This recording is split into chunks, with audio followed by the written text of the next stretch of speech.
Tout de suite, une première question de Augustin, République démocratique du Congo, qui se trouve au travail avec un de ses collègues qui s'évanouit subitement et il demande ce qu'il faut faire en attendant l'arrivée des secours. Alors, je me prête et je joue au collègue de Augustin et me voici qui m'évanouit. Vous allongez, hop, voilà. Donc, vous allongez et là, je regarde d'abord si vous êtes conscient. Si vous êtes conscient, je peux simplement vous relever les jambes et là, ça va permettre d'avoir quasiment 2 litres de sang qui vont venir vers le cœur et finalement vers les organes nobles comme le cerveau. Cependant, si jamais je viens, je dis « Monsieur, vous ne répondez pas », je vous stimule, aucune réponse. D'accord? À ce moment-là, je viens, je prends le bras, je le laisse tomber sur votre tête et je regarde. Si le bras tombe, ça veut dire qu'a priori, il y a une inconscience. Je passe donc à la deuxième chose. Je suis comme ça, on s'est d'accord, je ne respire pas bien. Il faut vérifier les voies aériennes. Donc je vais mettre la tête en arrière, ouvrir la bouche pour permettre d'aligner, de permettre de respirer efficacement. Et à ce moment-là, je regarde s'il y a quelque chose. S'il y a un corps étranger, parce que ça peut être lié à une fausse route, j'enlève le corps étranger. Il n'y en a pas, j'ai libéré les voies aériennes, j'ai dégrafé bien sûr le col et le pantalon. Et à ce moment-là, j'appuie et je regarde. Et je regarde le thorax, j'écoute et je sens, les 3 sens. Et je compte jusqu'à 10. 1, 2, 3, 4, 5, 6, 7, 8, 9, 10. Si la personne respire, j'appelle déjà parce que là, je sais qu'il est au minimum dans le coma, puisqu'il est inconscient et qu'il respire. J'appelle, ou je fais appeler s'il y a quelqu'un, les secours. Et moi, je vais à ce moment-là, parce qu'il est inconscient et ne respire pas, le mettre en position latérale de sécurité. On peut le mettre d'un côté ou de l'autre. Il n'y a plus d'importance aujourd'hui.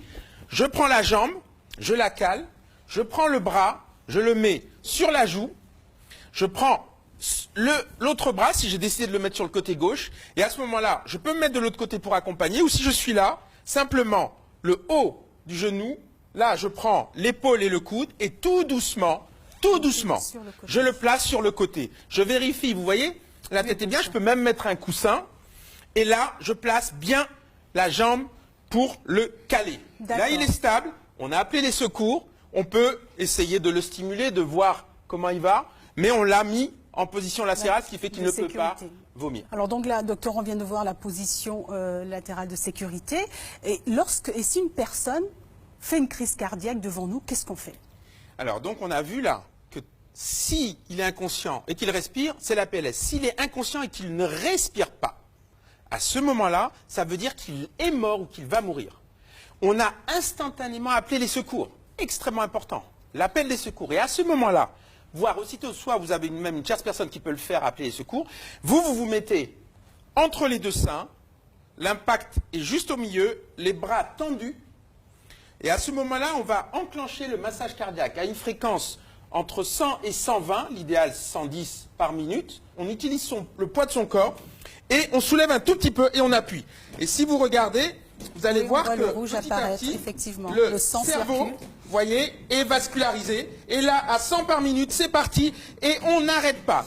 Si jamais, vous voyez, c'est parti, je suis à la verticale et je peux tenir. Il n'y a pas de risque de briser quelque chose? Il est déjà mort. Donc, D'accord. on ne peut pas plus mourir que mourir. Donc après, s'il a des fractures de côte, il aura des fractures de côte, mais si on l'a récupéré, on l'a récupéré.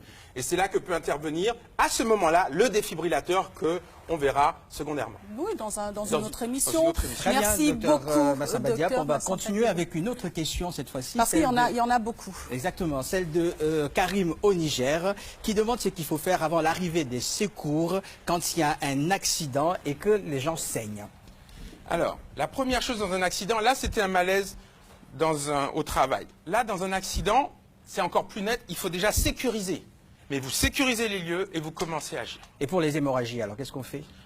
L'hémorragie, immédiatement, imaginons qu'il saigne sur une plaie ouverte, carotide, immédiatement on comprime. Le mieux c'est avec un tissu entre vous et le patient. Compression directe immédiate. Ça ne suffit pas, si c'est un membre, à ce moment-là, il faudra mettre un garrot.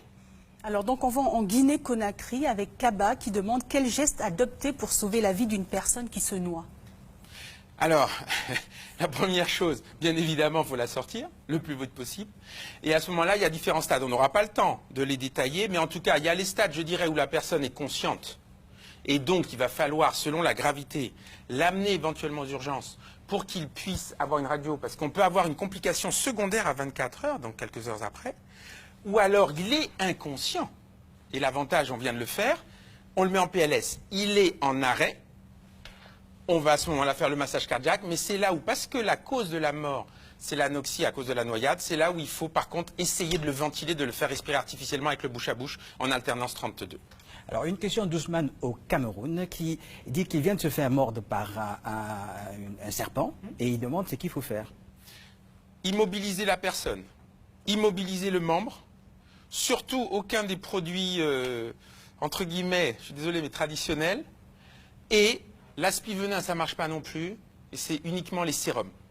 Mais en attendant, on l'immobilise pour éviter la diffusion dans le corps. Mais les garrots, jamais.